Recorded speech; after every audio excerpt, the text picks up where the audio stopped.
Good evening, everyone. We're going to go ahead and get started.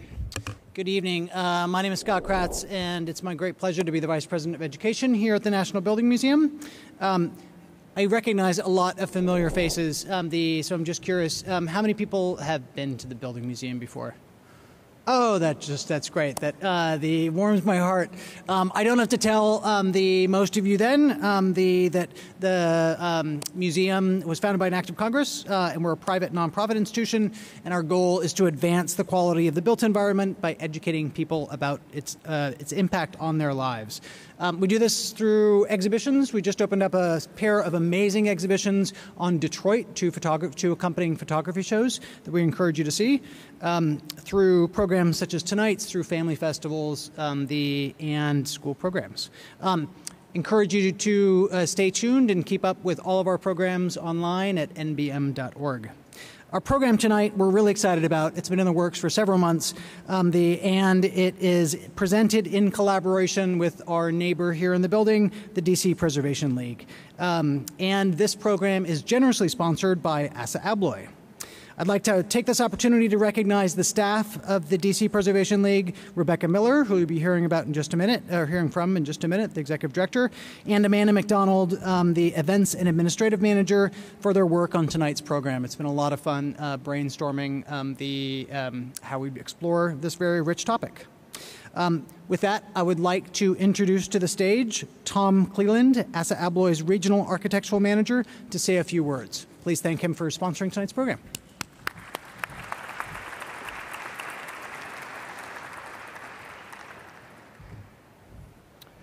Good evening, and thank you, Scott, for the warm introduction. I would like to especially thank Chase Rinn for and of course the National Building Museum for hosting the Kevin Roche exhibition here at the National Building Museum. Great opportunity for us to be able to sponsor such a fantastic organization and be in front of so many fine folks at the evening event tonight. I would also like to thank you for assembling with the panel tonight that's going to be talking of modern preservation. That's certainly a great opportunity I'll be introducing here shortly. And just again say that, some of you may not be familiar with Assa Abloy. We are the global leader in door opening solutions. Many different opportunities for you to probably specify or at least lock or unlock our products every day in your daily business. And I would like to say that many openings that we have presented here today have just another appeal of attractiveness and not so more decorative solutions and sustainable and buildable solutions for everyday use.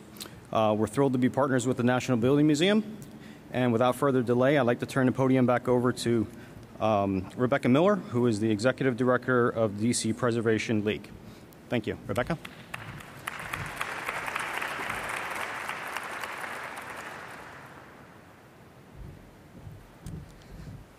Good evening. My name is Rebecca Miller. I'm the Executive Director of the DC Preservation League, and thank you, Tom, and thank you to the National Building Museum for having us here tonight.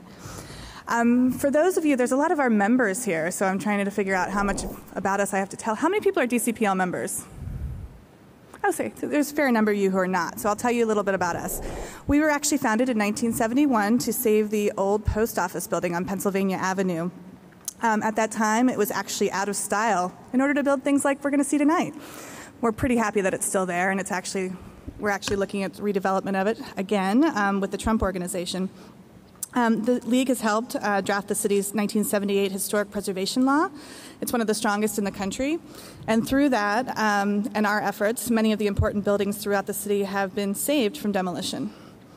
As part of its advocacy for historic resources, DCPL has nominated more than 200 individual buildings to the DC Inventory of Historic Sites, surveyed and sponsored 15 neighborhood nominations, plus the Downtown Historic District, and thematic studies on apartment buildings, firehouses, transportation resources, warehouses, office buildings.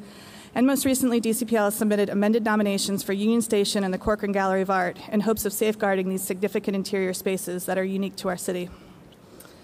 In addition to proposing landmarks to be included in the DC inventory, DCPL reviews projects impacting historic landmarks and historic districts, providing feedback to architects and owners. These reviews are presented to the DC Historic Preservation Review Board. The organization also monitors proposed legislation that affects historic resources and provides testimony before the DC Council. DCPL works closely with the DC Historic Preservation Office on various activities, including the District of Columbia Awards for Excellence in Historic Preservation, which honors significant projects around the city that use sound preservation practices and individuals who have made an exceptional impact in Washington by furthering the preservation program. Nominations are actually due November 2nd, so if anybody would like to nominate themselves or a project or an architecture firm, please go ahead and look at the website. Also, just a little bit more, DCPL offers educational programming in all 8 wards of the city through tours, lectures, symposiums, workshops, and a citywide conference. This year's conference focuses on streetscapes and historic districts, zoning, proposals by Amtrak and Akridge for Union Station, and more. The conference is taking place next Friday, October 12th, at the historic Sumner School, with a reception following at the National Trust for Historic Preservation. We're offering continuing education credits for AIA members, so we hope that you'll join us. And for more information, you can just see our website at dcpreservation.org. DC Modern is a program of the DC Preservation League that we are very proud of. The program kicked off in 2006 with an award-winning conference that discussed the inventory, impact, and issues of mid-century resources in the District of Columbia. Following the conference, DCPL held a second symposium focused on interiors of these buildings, and we have continued our DC Modern programming with panel discussions, lectures, and walking tours of Southwest. So now that I've told you a lot about DCPL, I'm going to tell you about our moderator this evening. Benjamin Forgey has been involved with architecture and preservation in Washington for more years than he probably cares to admit. Well, that's how he puts it anyway. And initially, he was part of the architecture critic for the Washington Star, and then starting in 1981 for 25 years as the architecture critic for the Washington Post. Forgey arrived in Washington in January 1964, and in the ensuing years wrote reviews of several of the buildings we will be discussing when they first were built. His journalistic involvement with preservation dates back to at least the famous 1970s dispute concerning Red Line Row in Foggy Bottom, and the rescue of the old post office building on Pennsylvania Avenue. Many inches of his weekly cityscape column in the Washington Post were devoted to preservation issues. Forgey is an honors graduate of Princeton University, Woodrow Wilson School of Public and International Affairs. He has been the recipient of many awards, including the 1993 Institute Honor from the American Institute of Architects, and in 2006, the Washington AIA chapter's Glenn Brown Award, in recognition of his contributions to raise public awareness of the built environment and its benefits to society. Please welcome Ben Forgey.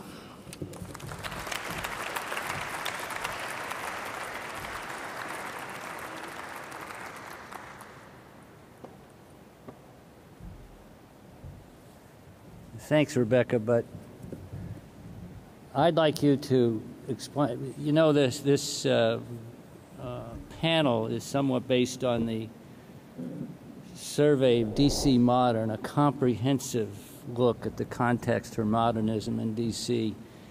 And the ironies of the preservation process are many.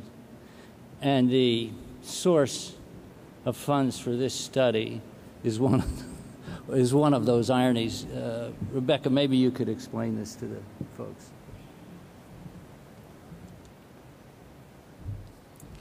I tried to get away. So in 2003, the DC Preservation League was made aware of a preservation issue at Potomac Place on 4th Street between G and I Streets in Southwest. So part of the larger Capitol Park project designed by noted architect Clothiel Smith and landscape architect Dan Kiley. Capitol Park was one of the first major urban renewal projects in the country, and Potomac Place specifically included apartment building and behind it a public park space, patio, decorative pool, pavilion, and mural. There was permits that were issued to Monument Realty for construction permits to actually demolish all the things in the park space. They did not, however, file for a permit for the mural and the canopy. DCPL actually filed a landmark nomination on the site to bring Potomac Place under the protection of the DC Historic Preservation Act, and Monument did begin demolition of the pool and other areas.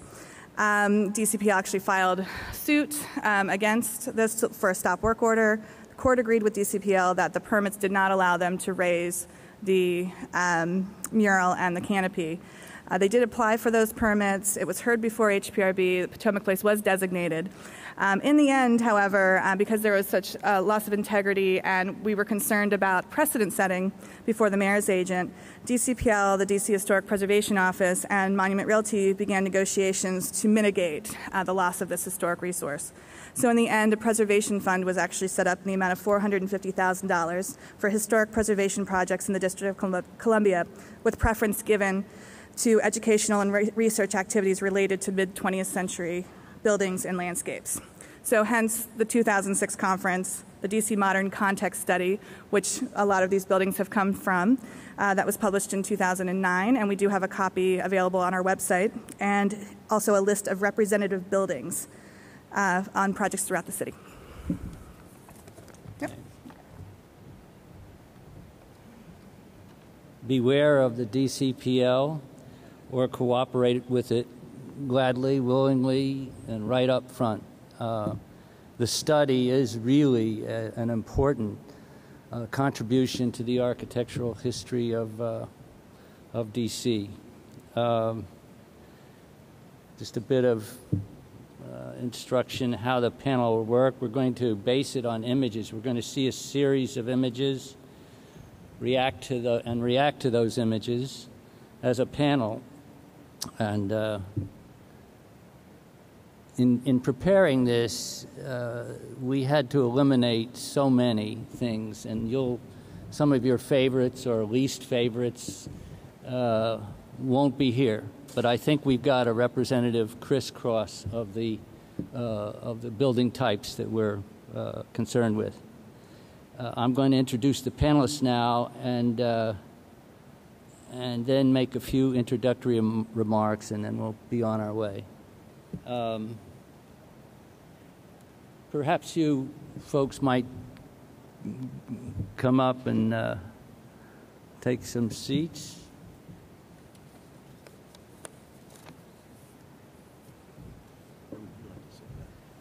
I think there, I have to operate this thing.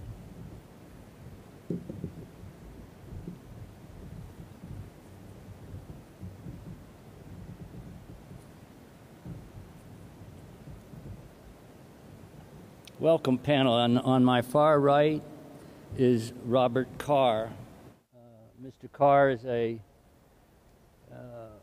executive of the Carr Properties. He started at the Oliver T. Carr Company in 1973, became president of Oliver Carr Company in 1982, with Oliver T. Carr Jr. as chairman, led the Washington development efforts of 3 different Carr entities, Oliver T. Carr Company, Carr America, and today Carr Properties, where he works with his brother, Oliver Carr III. Certainly all of us in Washington concerned with the built environment know of the Carr Company and its contributions to that environment. And just to list a few,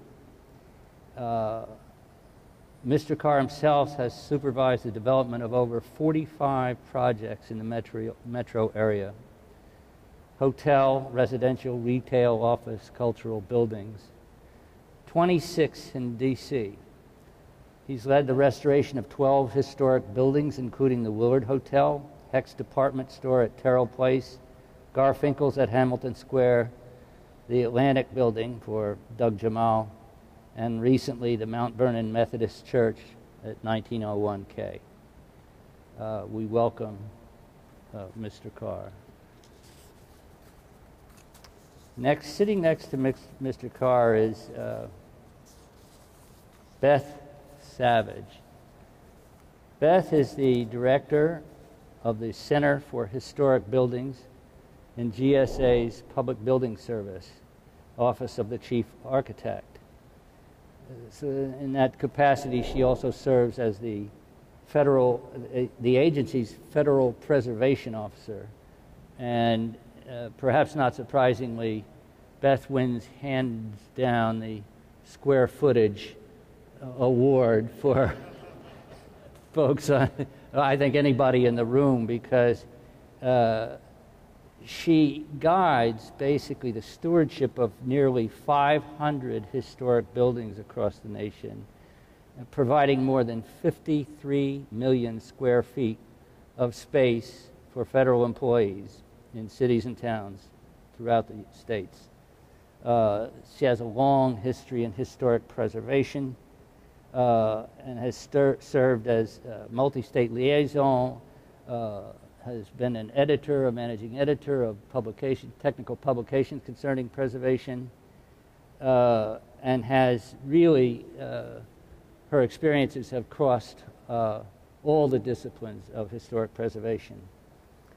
She's a graduate of the University of Maryland and George Washington University, and has done a lot of volunteer work.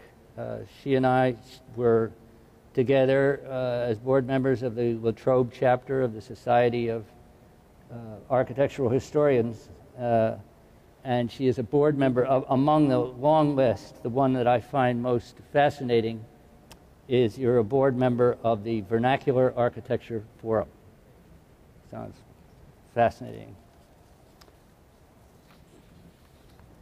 David Maloney is sitting next to Beth. And since I've lost David Maloney's bio, I'm assuming that we all know him really well, and he needs no introduction. I'm sorry. David Maloney was appointed as the District of Columbia State Historic Preservation Officer in 2007 after more than 25 years' experience in historic preservation, planning, and urban design in D.C.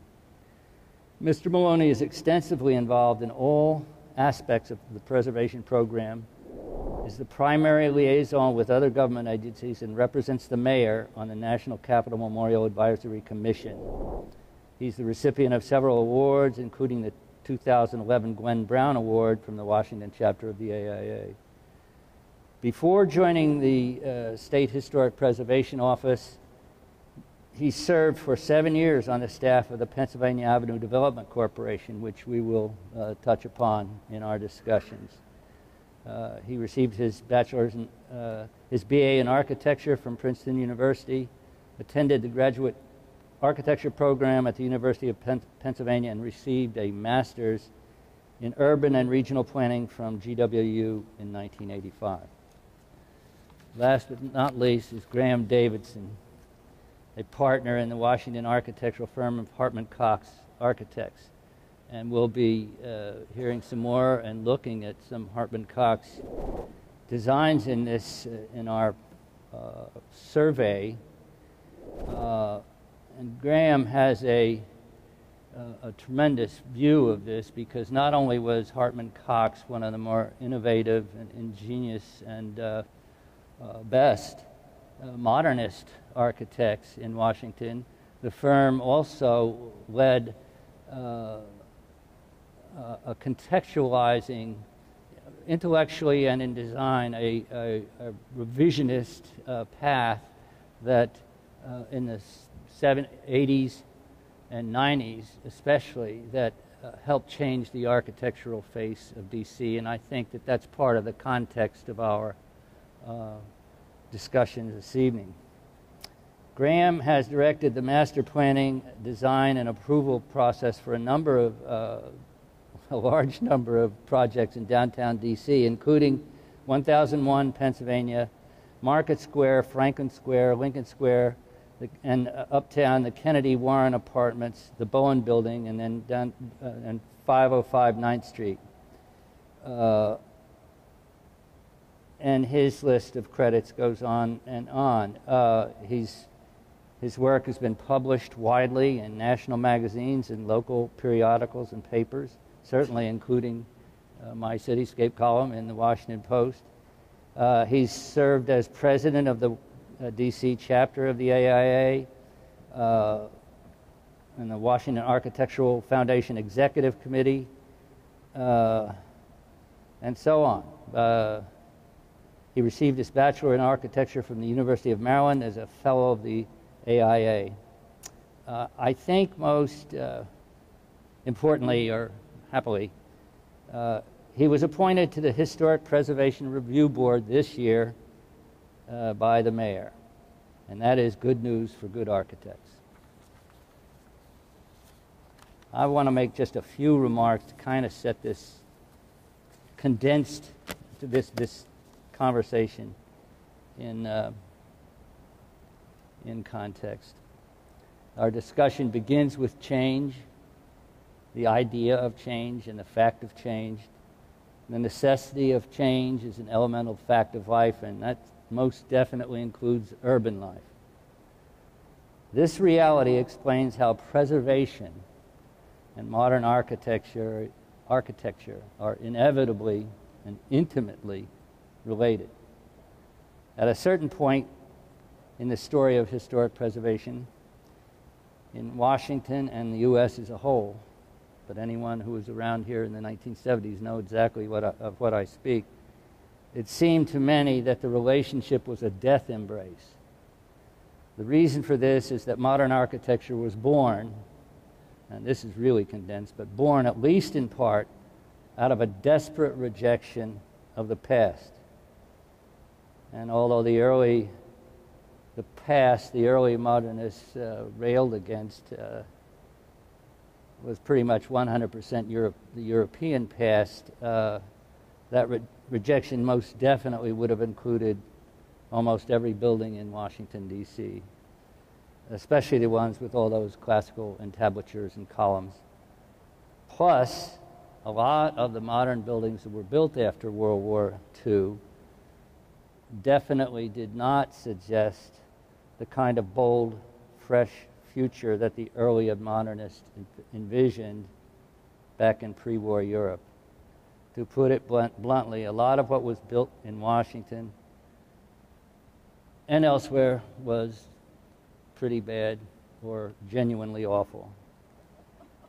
It follows then that the preservation movement was likewise born in an equally desperate rejection of the modern.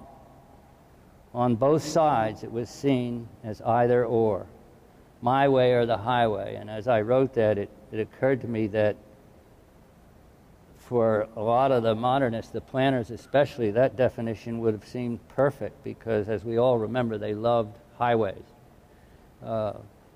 Washington, as anyone who was around in the 60s, there was almost going to be paved over by a series of freeways, and I literally mean that. Miles and miles of Capitol Hill and other historic places at D.C. were going to be superhighways.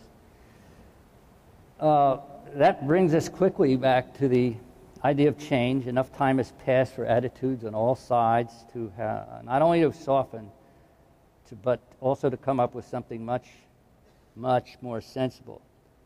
The idea, to borrow the apt phrase of Robert Venturi and Denise Scott Bran, is the concept of both and rather than either or. I think we can see that. That's a positive change. You can see it on the streets of Washington. Take a walk down the 900 block of F Street, and you'll see how some of our best architects have learned to combine buildings that not only can be seen as modern and yet can only be seen as complementary to the mostly old 19th century building stock that, thanks to historic preservation, still line the block. So preserving good mid-century modern buildings may still seem to many like a bit like preserving old enemies, but that's why we're here, I guess, to take another look. I'd like to start with sort of a critic's picks list. We're going to examine several different building types, and I picked 4 that I really like, of 4 types of building.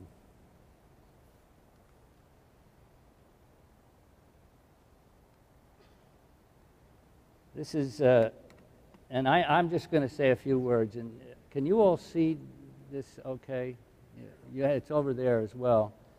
I mean, this is, I'm going chronologically, this is River Park Residences in the Southwest urban renewal area by Charles Goodman, date 1961-63.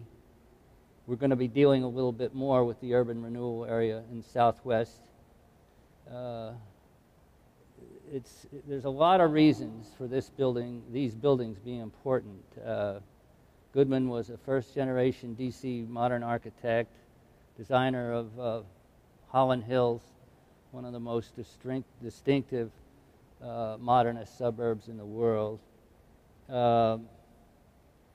And I don't know, you can see this is just such a fresh, really enjoyable design. The aluminum trim throughout and the barrel vaults are no accident. I mean, a lot of modernists was interested in new materials, and this one was the developer of this project was the Reynolds Aluminum Company. Kind of their answer to the 1953 Alcoa building, which was a 400-foot tower sheathed in glass and stamped aluminum in Pittsburgh. So I invite any comments from, is this one of your favorites, Graham? Yes. It's a very interesting complex, particularly because of the shape of the townhouses and the quality of the townhouses. But there's two things about that impress me as being perhaps indicative of mid-century modern, that the bad part about mid-century modern. One is that the site planning here is such that it's surrounded by a sea of concrete. We're so intent on, it goes back to your comment about the highways, it's surrounded by just highways for all the cars, for the people that live here. So it creates an unfortunate environment for the houses and, for that matter, for people walking by. And the second thing that's very interesting is that Charles Goodman was very much better at doing small houses than at larger buildings, and I think they're much more successful small than the tower that's on the site. I believe that's true. Anybody else? It's part of the issue of modernism and historic preservation is this issue of modernist planning. And so we'll be getting, tend to isolate buildings, tend to have too many surface parking lots, and we'll see a lot of that in the Southwest. So in a lot of ways, the planning was much more worse, and certainly in a large scale, much more harmful than mediocre or bad architecture. Washington changed and was becoming an international city, and I just think this is the German chancery by Egon Eiermann, and as we became here a world capital, the nations tended to bring along some of their best architects to design their embassies, and this one is sort of a second-generation international style. It's rectilinear, but not white. It's flat, smooth surface with lots of light and glass, but almost invisible here. There's no ornament in the conventional sense, and yet, in a way, as Goodman did with River Park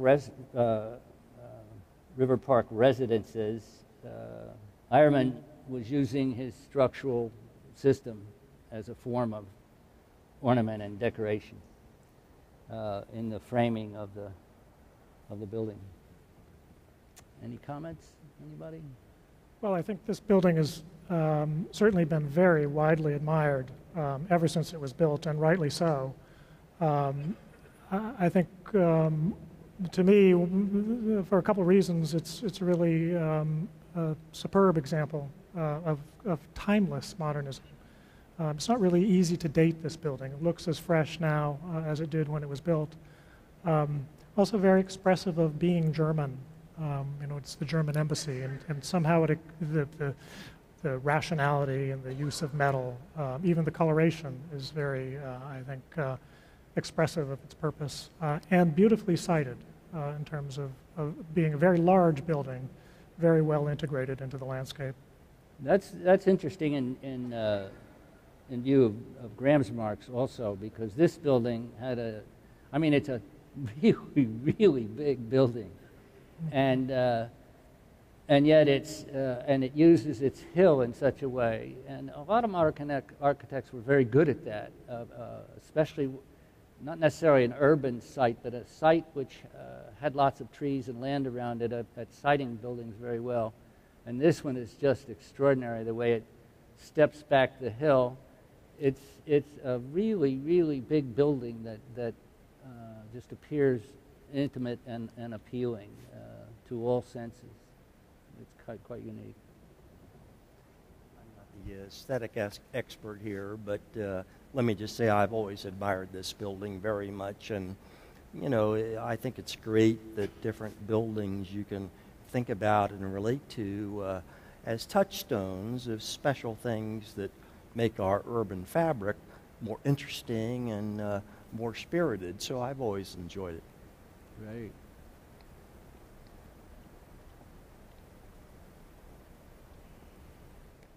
This is one of my, maybe it's because one of my first architecture columns I wrote about this building. And the reason I wrote it was, I mean, I was primarily an art critic at that time, and I just fell in love with this building and said, okay, what's going on here? And this is the Uram building on DuPont Circle by Hartman-Cox, and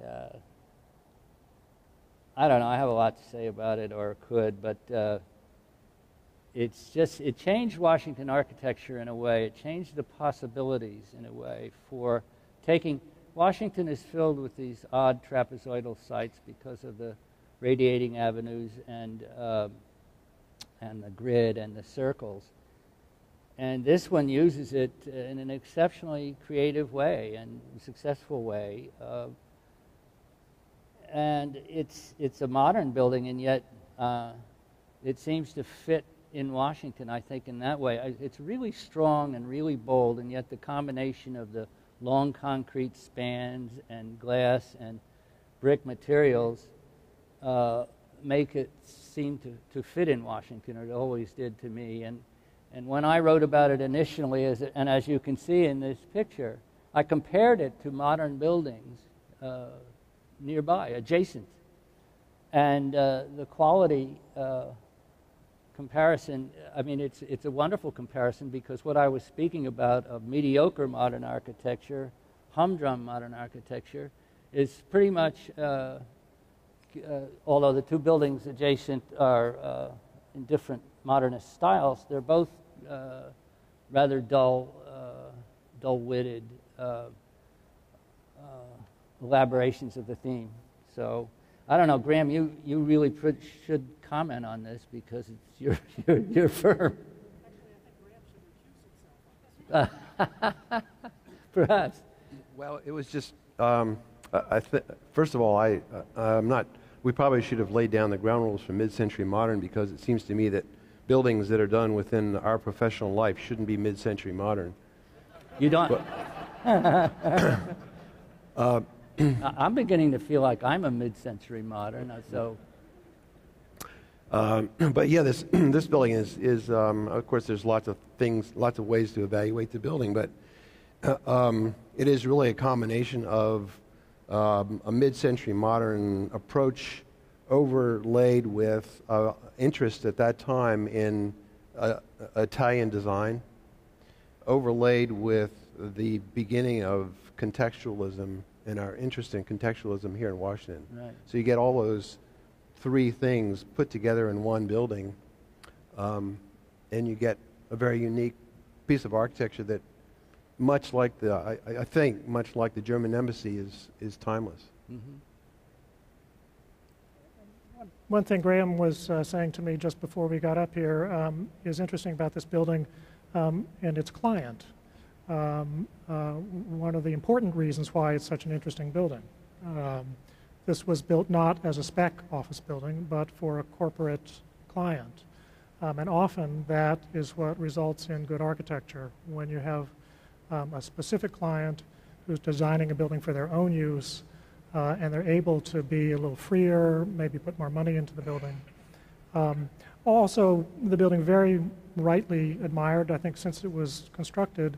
One of the interesting things about it is that in today's sort of world of urbanistic values, I think people might criticize it for the street presence. The entrance is on DuPont Circle. It's a wonderful interior atrium. If you've never been in it, you certainly should go. But today's emphasis on active street life is something that the URAM building sort of stands a little bit apart from. Definitely. I mean, the slanted wall, you can't sit on it, and you can't go, there are no stores on it, and so on. Right. But I will say this, I mean, I really like this building, so let me go on. I mean, when you walk by it, you can see right in the offices on the first floor, and it's very, very active. And even today, you can still go into that. One of the things about tonight's discussion and the photographs is that a lot of modern architecture was built from the outside, inside out, or at least formed extremely interesting interior spaces. And this atrium is one of the weirder, more interesting spaces in all of Washington. I mean, the roof is cantilevered out a little bit, the upper floors, so the opening is smaller than it seems, so it's kind of dark. And then the two elevator shafts are wonderful brick cylinders that rise the full height of the building, and it's just one of the more extraordinary, strange interiors of all of Washington. And I'd echo what David said about it's interesting that this was built for a client, not for the overall market. It's always been one of the buildings I love the most in the city, and as we were chatting with Graham earlier, I think it's a real precursor of a lot of the buildings that have been designed today with floor-to-ceiling glass, long spans, a great quality of light coming into the structure. I think it was very much ahead of its time and accomplishing many things for the interior user that people are trying to do now. So I really applaud it. I encourage you to speak as often as possible tonight about that issue, because we're not dealing with the interior offices environment so much. And what percentage would you say of your office buildings in D.C. have been client-built or are speculative? Or I'd say maybe 20%. The museum, the International Monetary Fund headquarters too, the IFC. So we've built some major buildings for specific clients, and I would say that the architectural expression that they want to achieve is usually somewhat bolder than we would do as a building for a kind of faceless client, a multi-tenant building. So ARP headquarters, I think we've had more ability to use leading architecture in those assignments. Thanks.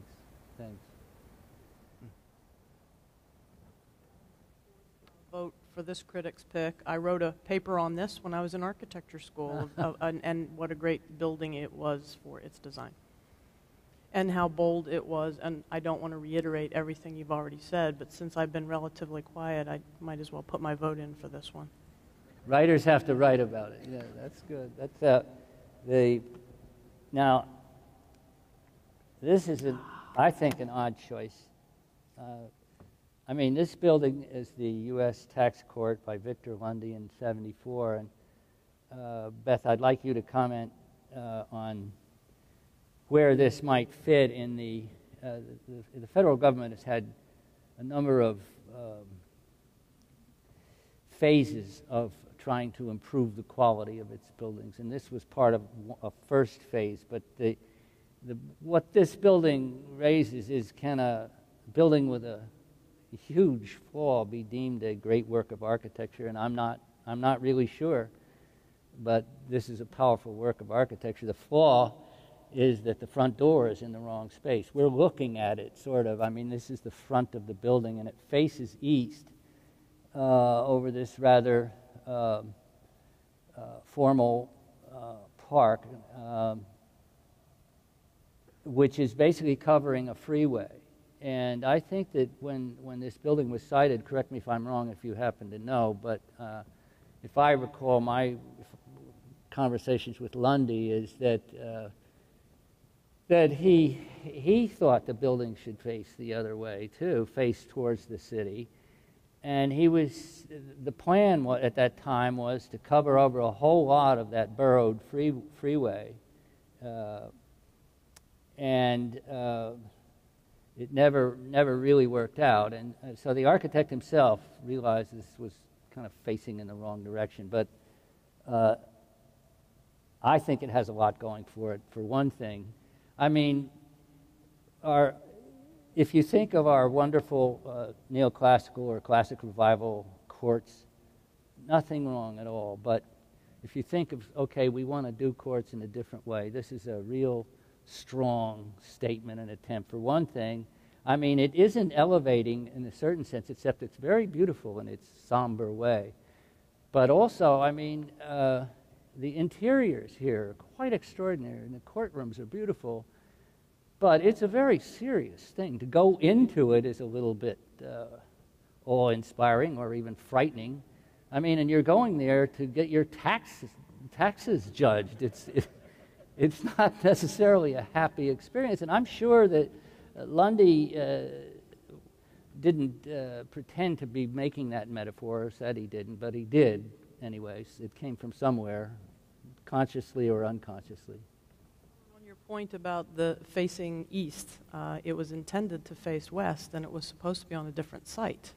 So, and the design was finalized for the different site, but then that site was unavailable. The construction was not completed. It started in '66, and it didn't get completely constructed until '74 because it was interrupted by the Vietnam War.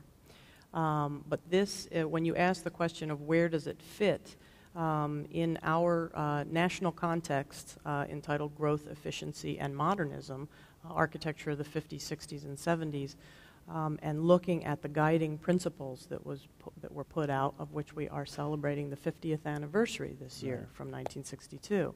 This building epitomizes the strength, the vigor, and the contemporary architectural thought of those guiding principles into the design of this building.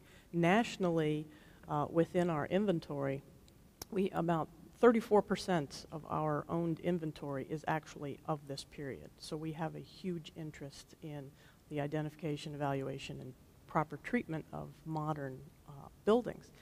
This would be in the top, this one, along with, we're very fortunate in Washington that we have two of the gems. We have another building that might show up later, the Robert C. Weaver HUD building, the headquarters building for housing and urban development by Marcel Breuer.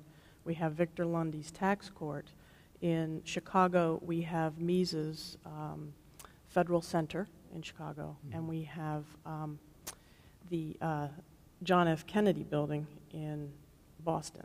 Those four would be the cream of the crop for the embodiment of the guiding principles, for the best in contemporary architectural thought and execution at the time, for materials, and they're very different buildings. Right. But when you look at and you think about the engineering, the combination and the intersection of engineering and architecture in this building, and that block that you see coming over the monumental stair up, I believe it's a 4,000-ton courtroom block, and how that is built, it's absolutely amazing. And the structure is hidden behind It is. And the quality, I'm sorry we don't have an interior view of it, because the quality of light that comes in through the broken mass and the volumes, it's really an amazing orchestration. The other thing that's really great about this building, and these two buildings also, they were built for a particular client, and it's been the home to that client agency for its entire life. So it's the U.S. tax court, and as you said, there's nothing more serious than paying your taxes or going to court about your taxes. And the same thing for the HUD building. Always, it's purpose-built for HUD and always has been occupied by HUD. The judges who reside in this building have such an incredible respect and admiration for their workplace. Mm-hmm.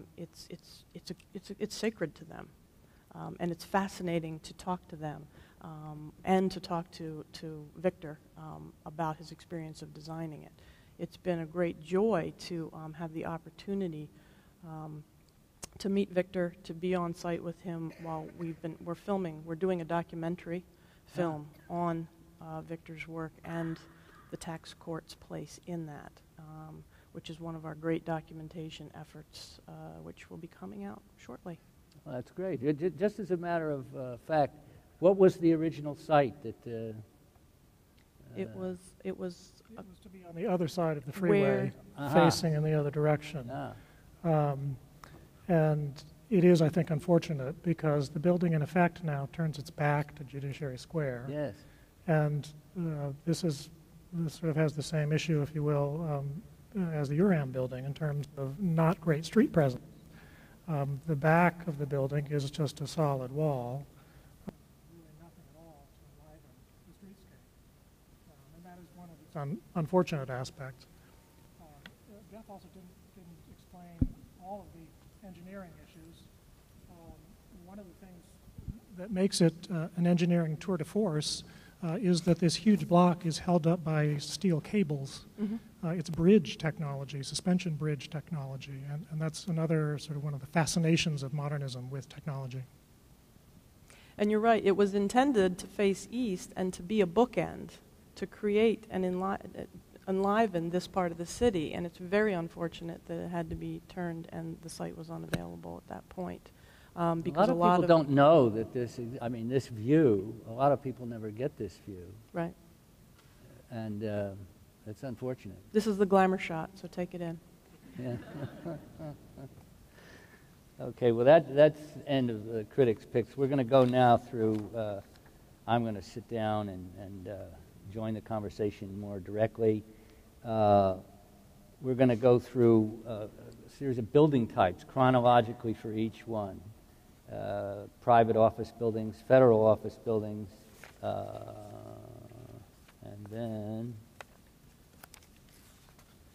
and that's it.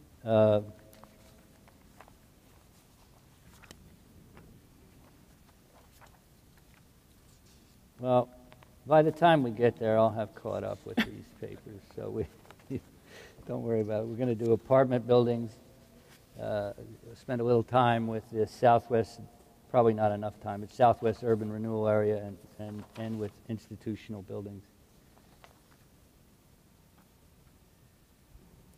And the first private office building is 1001 Connecticut Avenue, Edwin Vai and Associates, 1952.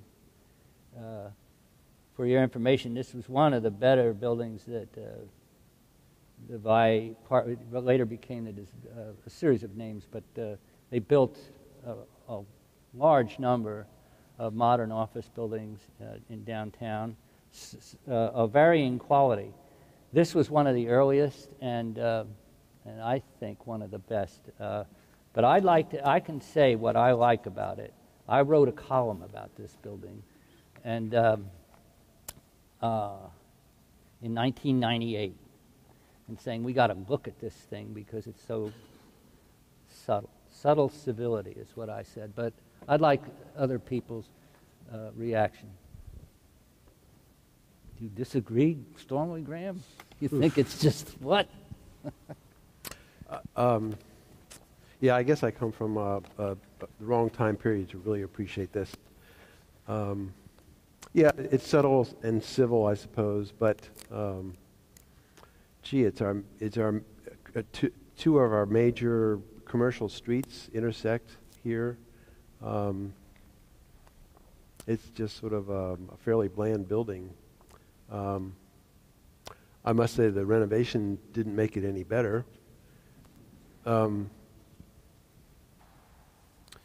But I guess it is certainly symptomatic of Washington, D.C. office architecture during the 50s and the 60s. I think it's a very good example of that. But is that really a reason for us to keep this building? Well, you know, I'm not sure. I asked that question when I wrote about it, and I looked it up, and I said, simplicity is the building's chief virtue. With minimal means, it gives its corner an appealing visual character. I find it more appealing than you do, obviously, but I think just that simple curve is really quite elegant. And the modest edifice easily passes a key test. If it were to be demolished, or as would be more likely, renovated beyond recognition, it would be missed. Now, I would miss it, but I'm not sure I wouldn't rather have had it destroyed than, literally demolished and taken down and see a new building there than what has been done to it recently. And I have no knowledge of who did it, and I can imagine some reasons why, but if you talk about the integrity of a historic resource, they botched it completely, and with a very flashy, kind of unsympathetic couple of bays. Yeah, I think that's a very important point about this building, and I'm sure it was no accident that you showed both slides, the before and after condition. Regardless of what you think of the building as a piece of architecture, why do owners do this to buildings? I mean, why make it worse? You know, it doesn't seem really to have made any significant difference in terms of the way the tenants might experience the space or anything. It just seems to be a meaningless, who knows what, to the building. To sort of be a little critical of the architecture, I understand very much, Ben, your point of view about this being sort of iconic of the 50s. It's very 50s. It just looks, you know. In terms of its ground floor, however, I don't know whether or not it's been somewhat altered, but I always wonder where the entrance to this building is. You really have no real sense of where it is. And that, I think, is maybe a fault of the design.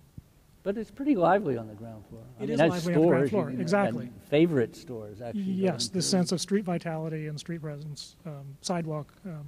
I don't know, I like that little modest, it's so typical of the time. There's a polished purple granite framing of the entranceway, and I don't know. Right, very typical of the 50s, that limestone and it's granite. typical of something else in Washington, which we'll see quite a bit of, but you see a lot of around town, which is a sort of moderation in approach.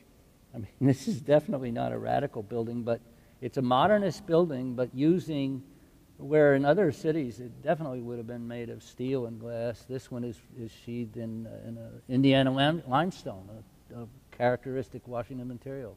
Our bus station, where in any other city would have been an Art Deco, flashy with steel. And I mean, it's a wonderful little bus station, but it was sheathed in very dull material. So I mean, that's a characteristic of Washington, I think, is a kind of moderating effect, and that's not necessarily. I think it's a positive. It's a virtue of Washington. Sometimes we carry it a little too far, but it's a virtue of the civility of the architecture here. Yeah, actually, that's a very interesting point, and I think one of the things that has changed about the sort of Golden Triangle, Midtown area of Washington over the past 20, 30 years is the sense of commonality that was established by many of these buildings that were not particularly distinguished in terms of their design. Maybe, Ben, you disagree about whether this one is distinguished or not, but nonetheless, the use of limestone as a unifying theme for Washington. It's something that related to the federal city.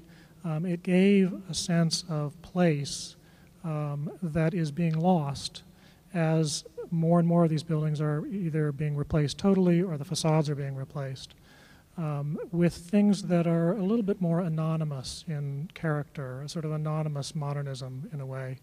And that does, I think, erode a little bit of the, as you say, civility of Washington, the sense that these buildings are talking to each other in some way in a dialogue.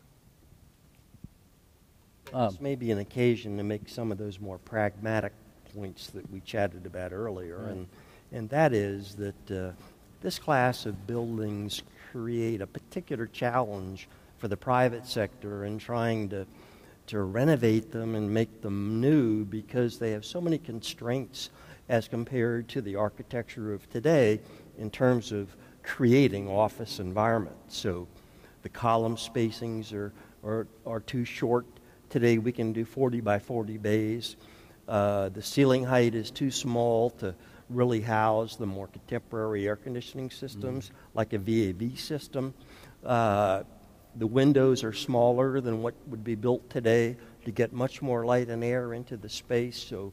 So functionally, they have so many constraints, they're not going to attract the kind of private capital that other older buildings might, which had higher ceilings, like a department store, where you're looking at ceilings that are 15 feet rather than ceilings that are net 8 feet.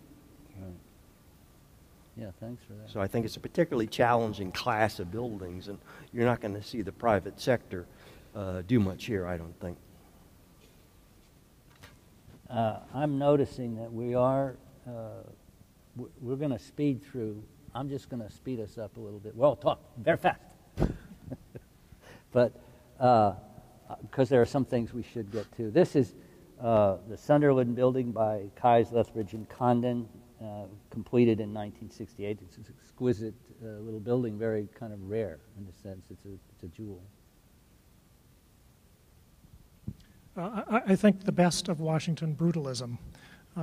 Brutalism has certainly taken it on the chin a lot lately, and this is a building that is of that style. It's raw concrete, but it has a nice elegance about it. I've always loved this building too. So maybe I'm intuiting what you can articulate more precisely. One of the interesting things about time passing and street presence and everything, the architects wanted very much, they designed the ground floor for a cafe restaurant, and it never happened, so it was dead for 25 years. And then one day, about 10 years ago, you walk by it, and there's the cafe restaurant. So, but it's a really pretty little building, and the geometries are perfectly figured out. But, you know, brutalism, in a way, has something to do with scale. And this has an exquisite scale. It might not be so appealing if it were as big as the building next door. This is the National Permanent Building before and after Hartman-Cox. I think it's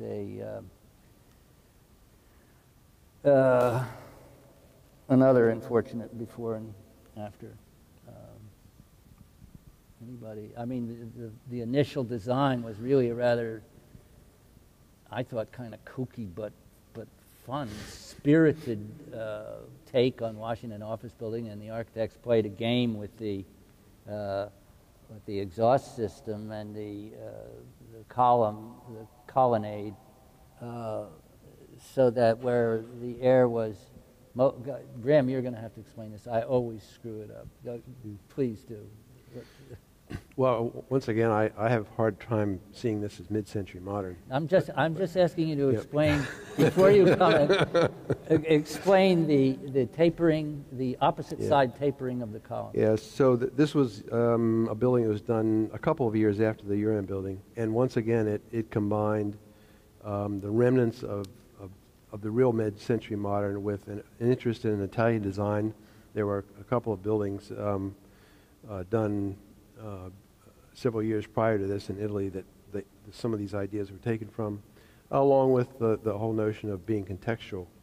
And at this time, there was also the zoning requirement that the top two floors be set back, and so that led to the top being canted in as it was. And so it's an expression of, it's meant to be, and it was, an expression of all of the essences of an office building.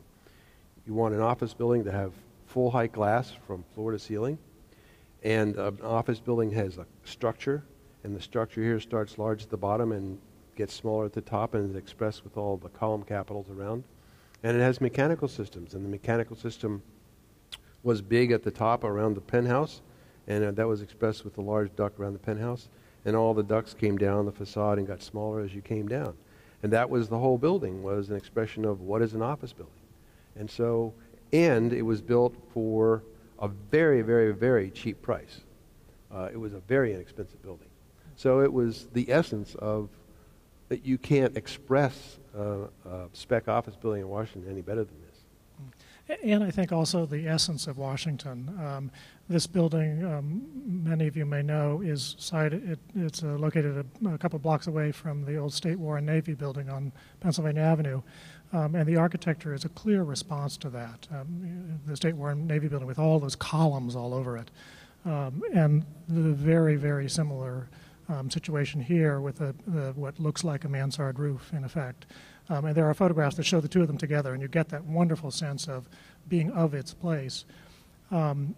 The after is one of the saddest things that has happened to Washington architecture recently. This building was one of a handful, I think maybe 12 or 15 buildings in Washington that have received the AIA National Honor Award. And for the owner to have done this to the building, I think, is really, really a great shame. The driving force behind this was the opportunity to really place the existing rentable area more on the top front. So now with those setback requirements gone and the ability to take some rentable area off the back on the alley side, I think what drove it was the ability to place more rentable on the top and simply generate more cash flow. So I think that was the driving force here. And does that help pay for the renovation of the systems, which I assume that's a necessity for a lot of the buildings of this age? It's unusual that you have a built structure where you can kind of rejigger the three-dimensional mass of the building and move some to the higher levels closer to the face. So it's interesting that doesn't. It's anyone's judgment about is the ability to do that a driving force in renovating the whole building or not? And Tishman here decided that it was. The other interesting thing that this building incorporated was one of the first responses to the environment. The south and the west face have the overhangs of concrete, and there was grills. They were open spaces in those overhangs, and they're filled with grills, so that you had excellent shading during the day on the south and the west. And the north, because it gets no sun, is just a flush face of glass. So it was, a very direct and simple response to the environment. Yeah, I think, Bob, thanks for bringing that up. Because in the equation of preservation, aesthetics, inherent qualities of a building, plus and given practicalities and economic realities, those always figure. But coming from the aesthetic side, I would say that it's a great shame that it was done in this way. I think it's insensitive, and it's a key issue of modern buildings, how to deal with these modern buildings. We're moving on to federal office buildings, and this is federal office building. I don't know if it's 10A or 10B. It's 10A. Okay. There's a couple of them there, Hullabird and Route on Independence Avenue. And I picked them as kind of just typical federal office buildings of the building, but I've always liked them. Martin Miller describes in the guidebook to Washington architecture, it's something like says something about a wallpaper facade. And it is, but it's really nice wallpaper. These are high-class buildings. They get a lot of light for the offices, and I think they're really pretty and just they're not lively at the street. They're a problem of that whole dead zone of the northern part of the Southwest Urban Renewal Project, et cetera, et cetera, et cetera. I don't know why I put them in here, except I like the wallpaper. Sorry. I mean, it's and here again, it's this is an international style facade with marble rather than steel or some other marble modern material or contemporary material as a face. One comment about these buildings too is I have noticed recently how beautiful the facades are in terms of their condition for being something that is now 50 years old. I don't know whether it's testament to GSA maintenance or to the quality of the quality of the design of the original facade, but especially for a facade that is flat and wallpaper. Go up close to these buildings, and they're in fantastic shape.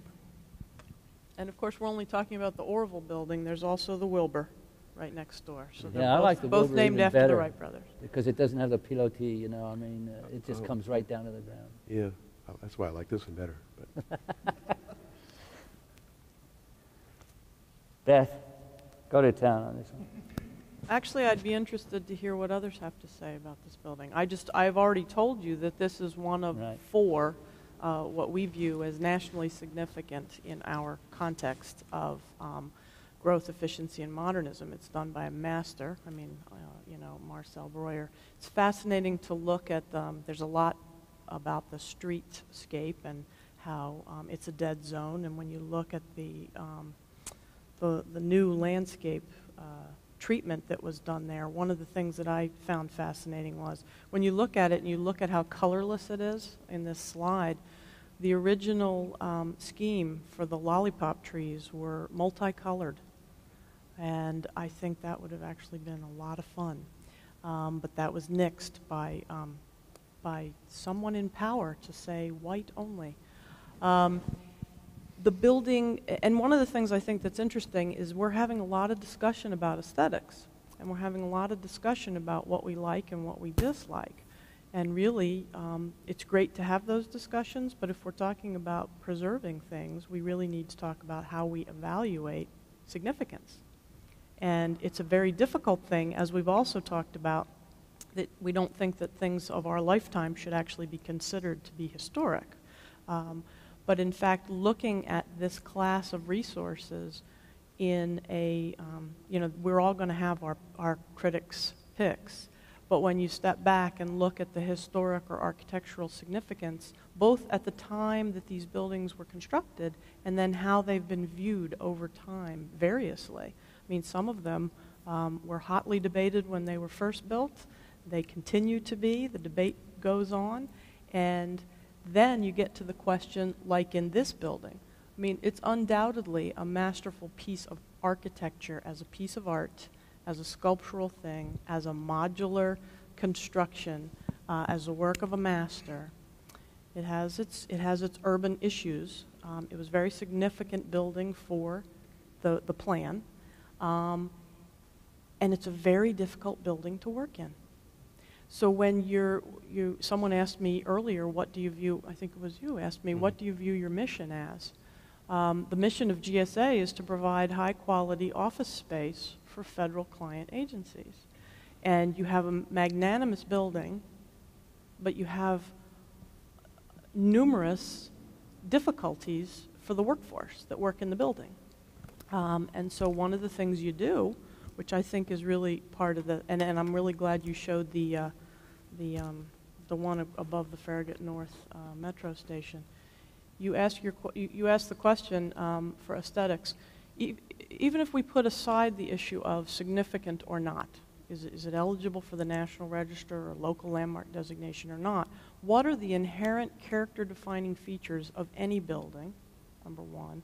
I think when we're looking at the issue of sustainability, we have to look at how we can best reuse what we have. And I think that there's been, I mean, of course we're in the age of sustainability now. This is just the new wave. We all know preservation is inherently sustainable in and of itself, reusing these existing buildings.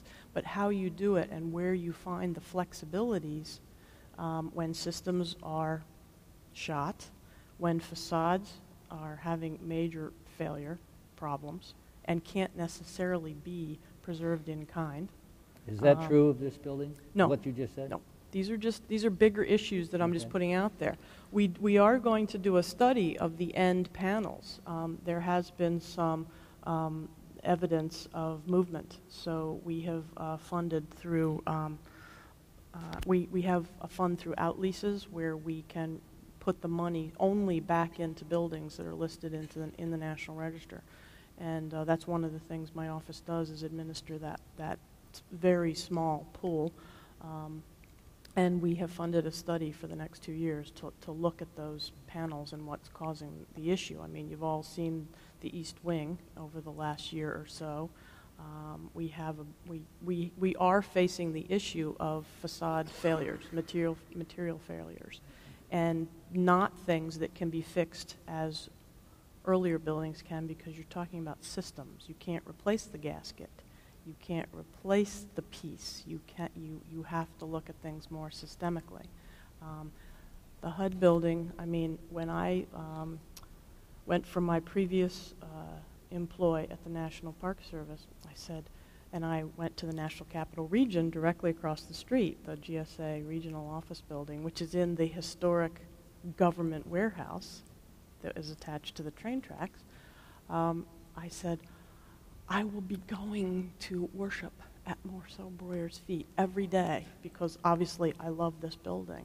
But knowing how inefficient for office space a lot of the building is, knowing the dearth of natural light, knowing and how the building just recently had a first impressions project that was completed in the lobby.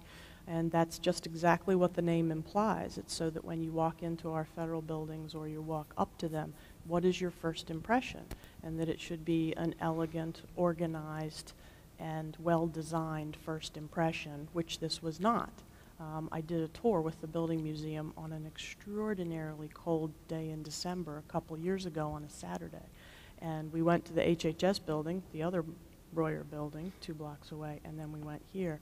And the lobby has been transformed. So, but we're also looking at the behest of the Secretary of HUD, what can be done to this building that could increase its sustainability features, increase its utilization, because as you also know, if you watch any of the news, shrinking the federal footprint, there are federal mandates to do that. And there are mandates to increase utilization rates and efficiency and get rid of excess real property in the federal government. And in order to do that, we have to look at different ways of being flexible.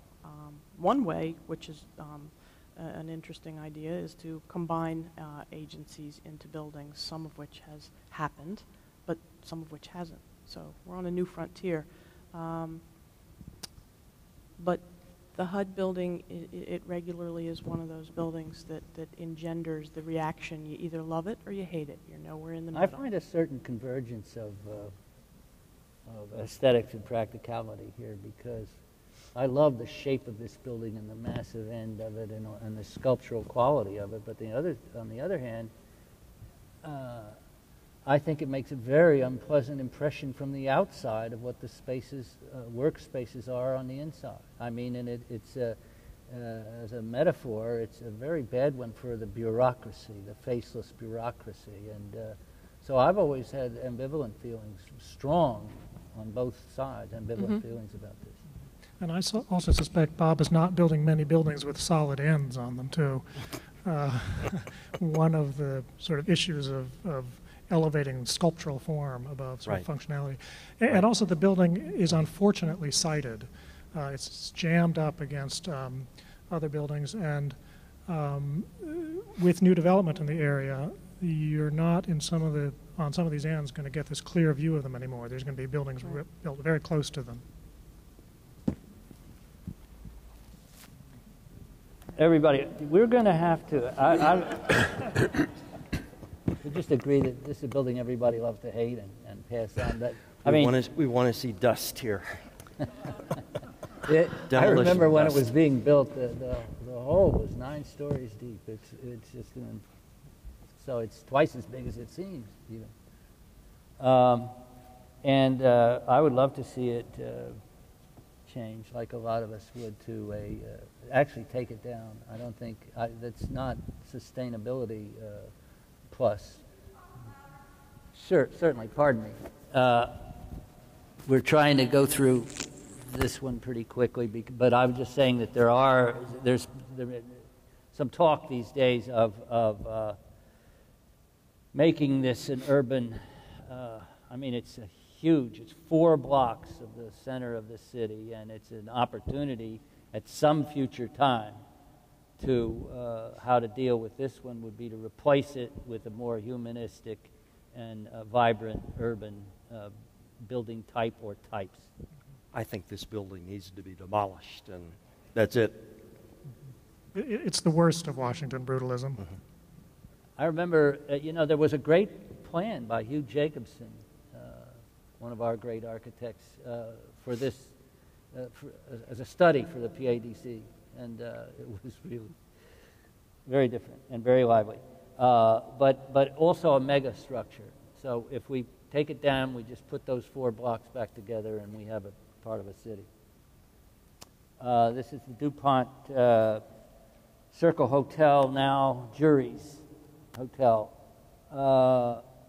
And I'm including it just because it was built in 1949, and it's kind of characteristic of the kind of residential hotels. We didn't have a real good picture of any Berlin-able buildings, and I really like them a lot because they did a lot of apartment buildings, and they're all these very nice 40s and 50s blonde brick apartment buildings up in Wisconsin. And anyway, this has the characteristics of a lot of fairly modest apartment buildings.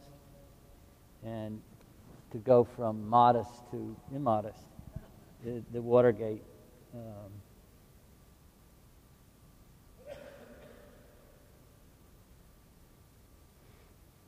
I always felt this, again, in urban planning terms, I thought this was a missed opportunity to connect to the waterfront. I mean, it's like a gated community, a closed community, even though it's a multiple use building. In theory, it's kind of closed to the city.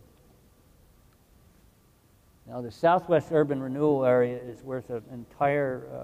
I mean, that's a topic that's in a way too big for this conversation. Yes. But we're going to look at 2. We've looked at Goodman's project, and there are 2 others here that we're going to look at. But the ambition of this, the cost was significant in social and architectural terms. But on the other hand, what we have today is in many ways it was in many ways the most successful urban renewal project in the. I say that with a sense of shame almost, because it was a tabula rasa approach to building a city. But we have it now, and there's a lot of worth to it. I mean, the open spaces, the combination of open spaces, the difference of housing types, and now, at last, I mean, you wait long enough and some good things happen. I mean, thought processes change, and now there is becoming a true commercial center there. So, well, and I think that's sort of the important point about Southwest, that it's here to stay, whether people like it or not. Beth brought up the point about sustainability. We couldn't possibly eliminate Southwest the way they did in the 50s.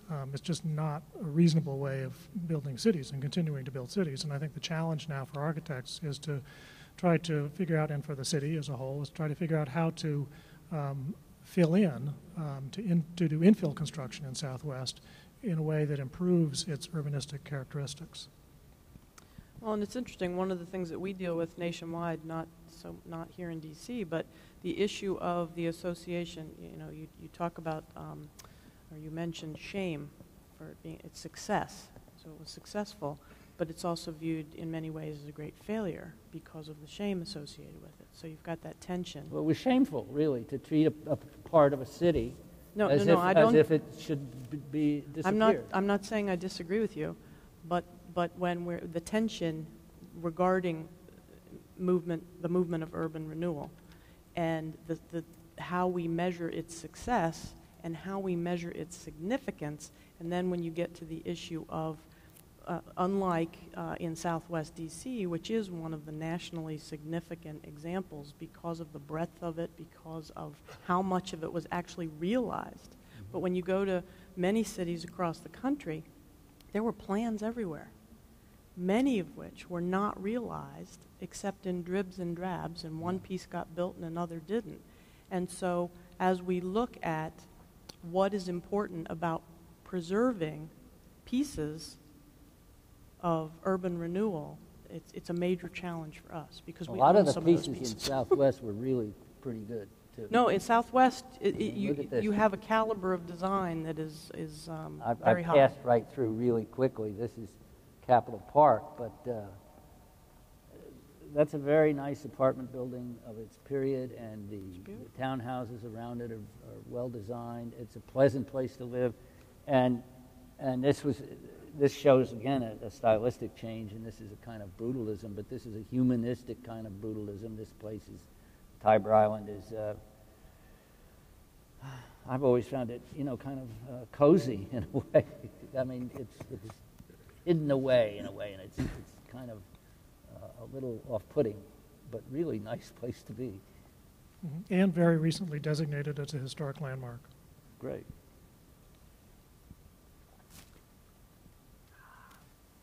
This again shows a change in Washington. This is by an Uruguayan architect and for the Pan American Health Organization, and it's just an excellent example. The site could have been a little bit bigger. I mean, a lot of modern buildings require, especially when they're as dramatic as this, require a little extra space, more space, but it's quite elegant. This shows the Mies van der Rohe Martin Luther King Library, and in the corner, a recent proposal of how to renew it, because the systems in this beautiful building are really in need of replenishment. In a way, you call it demolition by neglect is a long old story in preservation circles, and this one was kind of decomposition by neglect. I mean, the systems in this building were just left to rot because people didn't like the building, and I liked it a lot. I mean, I worked there all the time for years. Anyway, I hope that they succeed in renovating it. I'm not sure I agree quite with the top floor. Mies designed it to have it structurally sound, and for an extra floor, the structure is already there. So you could have a strategy of just extending the design up. But this hollows out the courtyard, the interior somewhat. And so there are a lot of preservation issues with this. But and I think the challenge here is similar to Southwest. I mean, this is a building that has some extraordinarily beautiful spaces in it, and also some really obvious problems. Why are there no stairs, no public stairs in this building? It's a public library, and think of other public libraries, how there's a sense of being able to walk through the building. These tiny little cramped elevators, and in today's terms, in terms of sustainability, horrible, horrible cost to just maintain this building.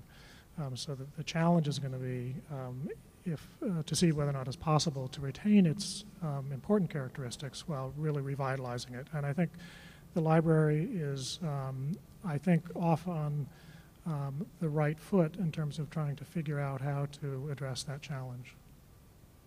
It's quite interesting. I think that the Freelon Group's solution is to carve out this large open space within the middle of it to create this large atrium. It seems to be running across the grain from what the original concept was, but it's kind of a refreshing idea to create more open space within it to enliven it. a lot of that is a question of, whether it's successful or not, is of design vocabulary, I think. Mm-hmm.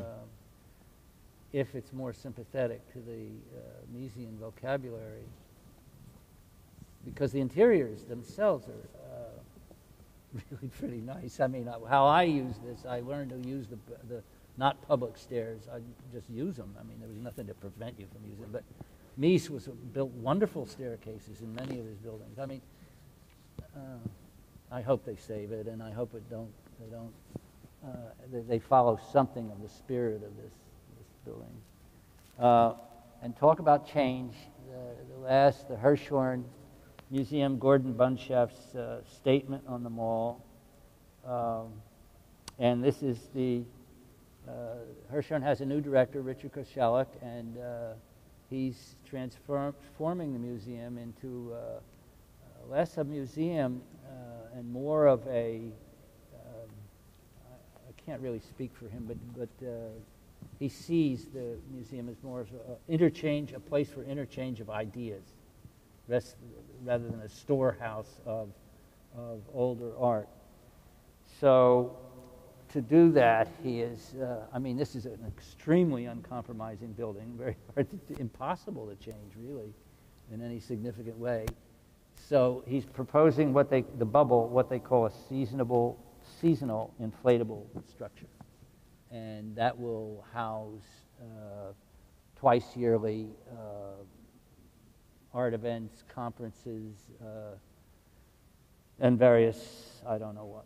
But I thought it was appropriate to end with an image of dramatic change. It's a very interesting example. Personally, I think the new idea to make it a little bit more of a living three-dimensional space with the top on, to me is brilliant, and I really applaud the new designers for having the creativity to make it really more alive as a place instead of this, very simple configuration. So I really look forward to being inside of it. I do too, except I don't. Because I don't like tents, and I don't like inflatable structures.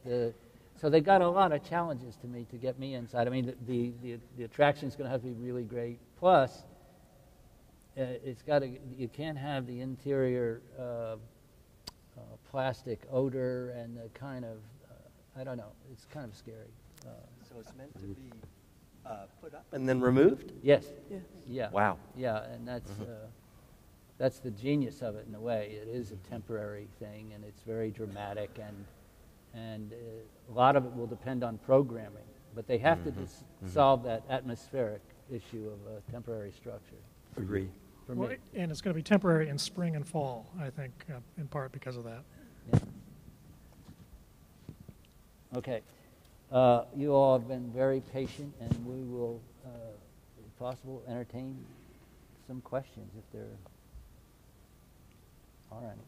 Folks, if anyone has a question, please raise their hand, and I will bring the microphone to you. We have one in the front here. One here. Throughout the presentation, there have been several buildings where we've talked about sort of three competing interests. The interests of the tenants inside the building, and I agree with what was said on that. The interest of sort of the building as a sculpture, maybe let's say if you could see it from 3 or 4 blocks away in its entirety, and then the experience of pedestrians in front of it hoping for some sort of walkable retail presence. A lot of these buildings, very few of them met all three. There seems to be that tension. And some of them, one case, the one with the step back ceiling, everyone was sort of bemoaning the loss of that interesting top floor. As the tenant of the top floor, I could see how it's probably much better now because you're not looking out at stone, steel structure. Are we any better now at marrying those three things than I think, because again, I don't think there were any buildings in there that successfully married those three. And are we any better now at solving all three at once?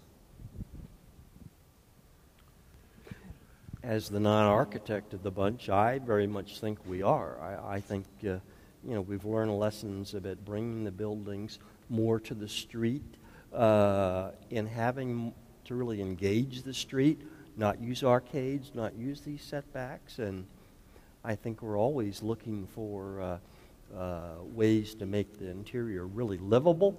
And I think there are wonderful opportunities to use those same long spans to express them in an architectural way that's creative. And despite my embracing the idea that a client building can be more creative, we've worked with architects, my friend Danny Rollman in the audience, to do buildings that we think are very good. If I have to say, I think some of our new work is great, and our architects are really trying to achieve exactly what you say. Engage on the first floor, create space that is really cutting edge, using new technology, and creating an architectural form to the extent you can within a Washington box that has great expression and character. So that's certainly my objective, and I think we've been succeeding lately. But I leave the judgment ultimately to my colleagues. Well, and I'd agree with that. I think there certainly is more sensitivity nowadays to what makes cities work. Ben started out by talking about modernism as being a reaction to cities of the past, and okay, let's wipe them out and start a new model. Well, after 50, 60, 70 years of that, people realize, well, wait a minute, that's not such a good idea. Cities are sort of living organisms almost, and this gradual change that tries to build on things from the past really seems to be a better approach than just this wipe it all out and start over. And I think that is something that people are much more sensitive now to than they were in the modernist period. And I think that a lot of that happened in Washington. Washington happened to be a leader in rethinking urbanism as it regards to architecture. In the 70s and 80s, a lot of leading Washington architects put in a lot of thought to how to combine a creative combination of urban design and architecture and what streets meant. And it was both a theoretical and a practical laboratory, really.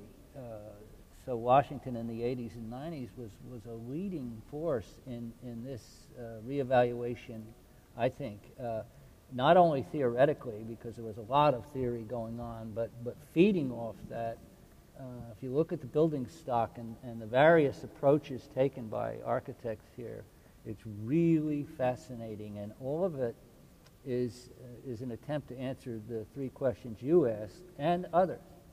I think, again, 9th Street is how do you put contemporary buildings that are larger next to older buildings? We're obviously a lot better at that now. And if you walk down F Street, particularly the south side, you see that. I mean, it's really quite extraordinary. And Washington is still in the forefront of today's hot idea is walkable urbanism.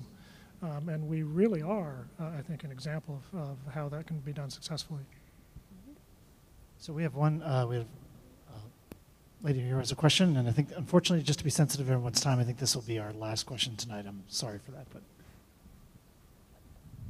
There are a number of brutalist buildings across the United States right now that are in danger. The Prentice Women's Hospital in Chicago, there's a office building and a federal building in Goshen, New York, that's just in terrible condition. And brutalism seems to be pretty universally maligned. You guys have there were two brutalist structures here where you liked one of them and you didn't like the other one. I guess the Hoover building is sort of a tainted structure.